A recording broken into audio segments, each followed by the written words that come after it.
I love the city. I love New York City. The energy here is amazing, and the people are very inspiring. I love the pace of life here. My ukulele touring career really started here. So coming back to New York City, after all of that, really means a lot. It's a very special place.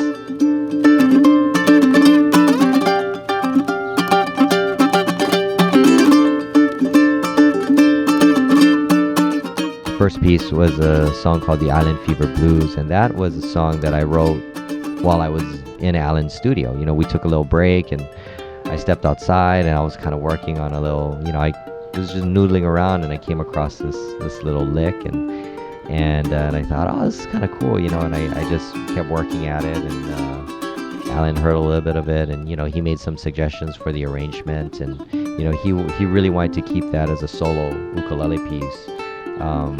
So that you could, he wanted to hear all the subtle, things that, in the finger work, right? Just the subtle details. Alan really helped me to come up with the title, because we were trying to come up with titles for that song, and thinking, yeah, maybe like, it's kind of, it's kind of bluesy, and, and then we were sitting around, I think we were just on another break, and then Alan was like, hey, how about the Island Fever Blues? And I was like, oh, I like that.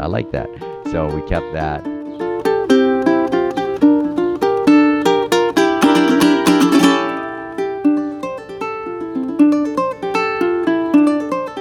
So I have a brand new CD out. It's called Grand Ukulele, and I'm just very excited about this project because it was produced by, one of my heroes, the great Alan Parsons. Alan Parsons, who worked with the Beatles, did Abbey Road, and Pink Floyd's Dark Side of the Moon. So it was just a tremendous honor, to work with him in the studio. And I gotta tell you, he brought in an amazing cast of musicians, people like Kip Winger, Simon Phillips, Randy Tico. He even brought in a 30-piece orchestra, because he's Alan Parsons, he can do that, right? But the coolest thing about this album, and I think it's probably what Alan and I are most proud of, is there are no overdubs on this record. Everything was recorded live. Even when we played with the orchestra, we were all in the same room and we all played together. They were all live takes, and so that was that was a lot of fun. That was such a it's rare that you get that kind of opportunity. So it was really fantastic.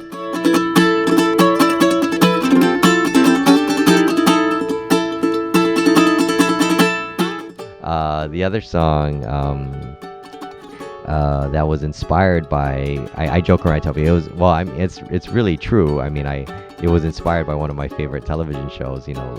Back in the day, we had a show called Hawaii Five-0. So I worked with some of the producers for the new Hawaii Five-0, and they asked me to compose a little piece, for a few of their episodes. So I said, oh, okay. So I wrote this little thing, and I told the producer, hey, you know what? How would you feel if I called this song Ukulele Five-0? And he just laughed, and he said, oh, that would be perfect, right? I wasn't sure how he would take it, right? He'd be like, no, don't do that. But yeah, so he liked it. So the name just kind of stuck, and it appeared on a few of the episodes, and then I've been playing it at my live, show.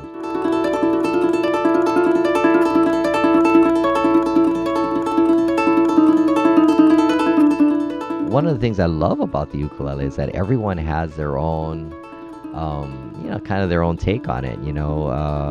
For some people, when you mention the ukulele to them, they think of, Tiny Tim and Tiptoe Through the Tulips, which to me is great. That's a big part of the ukulele's history, and that's a big part of the culture. Or you have, and then for some people, it's like, it's like Israel's Over the Rainbow, or for some people, it's like Don Ho singing Tiny Bubbles. It's just, or Elvis Presley, in one of his movies. For some people, it's George Harrison,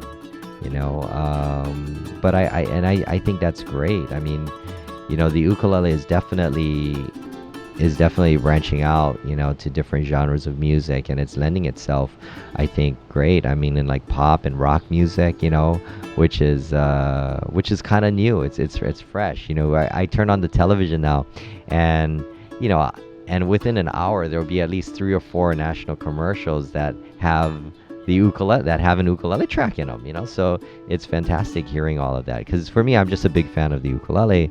So seeing it just grow in popularity, you know, year after year is exciting. And now you have people like Eddie Vedder playing the ukulele, you know. So now the ukulele is cool, right? Well, the most important thing to me is whenever I'm doing a concert or a show, you know, I just want the audience to walk away smiling. I just want them to walk away feeling good. Or, I mean, for me, I'm having so much fun when I'm on stage and playing. I want that that positive energy, you know, I want it to be infectious. I want people to feel what I'm feeling, and you know, I think so far it's been it has been fun. You know, I hope it's fun for the audience. You know, and because I'm having the time of my life when I'm on stage.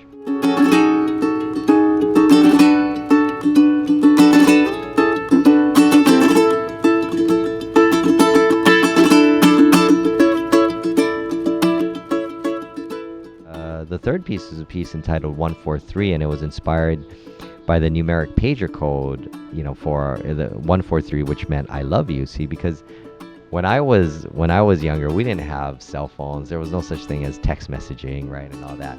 So we had to be creative. You know, a lot of us would carry pagers, and you know, pagers basically just numbers, right? It's just digits. So you had to come up with creative ways to send messages, you know. So I think if I remember correctly, like if you wanted to page someone hello, it was something like 07734, I think. And when you flip it around, it looks like hello, right? I think that's what it was.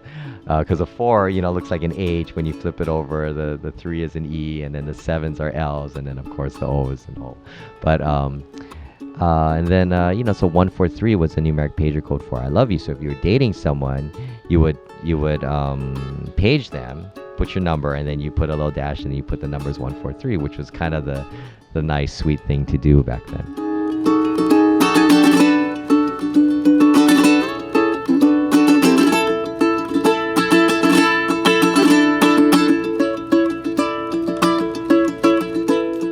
Aloha, I'm Jake Shimabukuro, and you're watching Baeblemusic. That's a wrap.